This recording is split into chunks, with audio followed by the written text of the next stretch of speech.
दोस्तों नमस्कार, मेरा नाम है राजेंद्र प्रताप सिंह और आप देख रहे हैं YouTube channel view point with Rajendra. आपका स्वागत है ऑडियो बुक श्रृंखला में। और आज के अंक में हम जानेंगे टीजीटी पीएचडी कला विषय के लिए राजस्थान के प्रमुख आधुनिक कलाकारों के बारे में। अगर आपने अभी तक चैनल को सब्सक्राइब नहीं किया है तो प्लीज तुरंत सब्सक्राइब जरूर कर दीजिए, क्योंकि यहाँ आपको कम समय में कला से संबंधित सटीक जानकारी मिलेगी। तो फिर चलिए शुरू करते हैं। पी.एन. चोयल यानी परमानंद चोयल का जन्म 1924 में कोटा जिले में हुआ था। इनका राजस्थान की आधुनिक कला में विशेष महत्व है। इनकी प्रयोगधर्मिता से राजस्थान की कला के विकास को सशक्त संबल मिला। आरंभिक काल में इन्होंने बंगाल स्कूल से प्रभावित होकर चित्रण कार्य आरंभ किया, लेकिन कला की विविधताओं को आत्मसात करते हुए सृजनात्मक कलाकार के रूप में अपनी पहचान स्थापित की। इन्होंने सन 1948 में महाराजा स्कूल ऑफ आर्ट से चित्रकला का डिप्लोमा प्राप्त किया, जहां शैलेंद्र नाथ डे तथा राम गोपाल विजयवर्गीय के शिष्यत्व में वॉश एवं टेम्परा शैली में अनेक चित्र बनाए, जिन पर पुनर्जागरणकालीन बंगाल शैली का भी प्रभाव रहा। बाद में आगे शिक्षा प्राप्त करने हेतु जे स्कूल ऑफ आर्ट्स मुंबई से आर्ट डिप्लोमा का अध्ययन किया। 1953 में डिप्लोमा प्राप्त करने के पश्चात इनकी कला में अपेक्षित परिवर्तन आरंभ हुआ तथा टेम्परा एवं तेल रंगों में कार्य करना आरंभ किया। इनके जीवन दर्शन पर पाश्चात्य चित्रकार वैन गॉग का प्रभाव था। यथार्थवाद की जगह अब भावाभिव्यक्ति को अधिक महत्व देने लगे। वैन गॉग के चित्र धान के खेत पर कौवे की तर्ज पर झोपड़ी के कौवे चित्र भी बनाया और वैन गॉग पर एकांकी लेखन किया और उसका निर्देशन भी किया। 60 के दशक में तैल चित्रण को अपना प्रभावी माध्यम बना लिया। तैल रंगों का पतला व पारदर्शी रूप में प्रयोग करना इनकी विशेषता मानी जाने लगी। तोलिका संचालन की स्फूर्तिमय गति चित्रों को सजीव बना देती थी। इस काल में भैंसों की चित्रण की श्रृंखला बना डाली।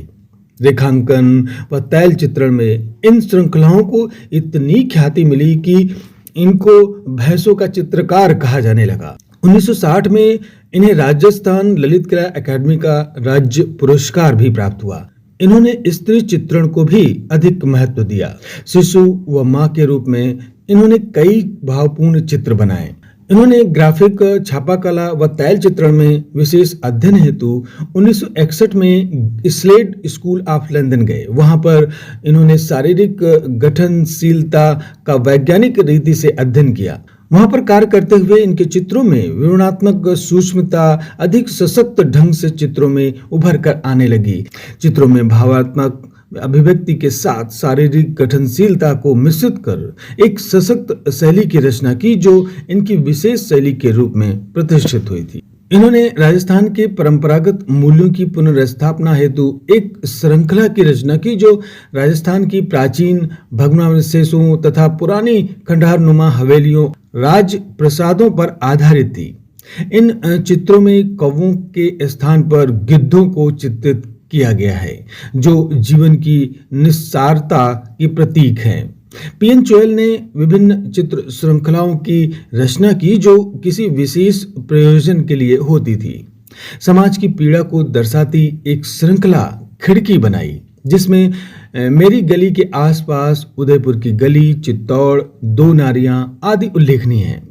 खिड़की श्रृंखला में नारी के असहाय व पीड़ा भरे जीवन को झांकते दिखाया गया। एक अन्य चित्र श्रृंखला परसेप्शन ऑफ उदयपुर में सामाजिक विषयों को आधार बनाकर जनमानस की पीड़ा व भावनात्मक पहलू को सुंदरता के साथ चित्रित किया गया है। इन्होंने अपने चित्रों में संयोजन को नवीन दृष्टिकोण के साथ प्रस्तुत किया तथा तैल रंगों को जल रंगों की तरह पारदर्शिता से प्रयुक्त कर चित्रों को नवीन रूप में प्रस्तुत किया। पी.एन. चोयल ने राष्ट्रीय व अंतर्राष्ट्रीय स्तर पर ख्याति अर्जित की। इन्होंने भारत सहित अनेक देशों यथा जापान, रूस, लिस्बन, क्यूबा, अल्जीरिया आदि स्थानों पर अपने चित्रों को प्रदर्शित किया।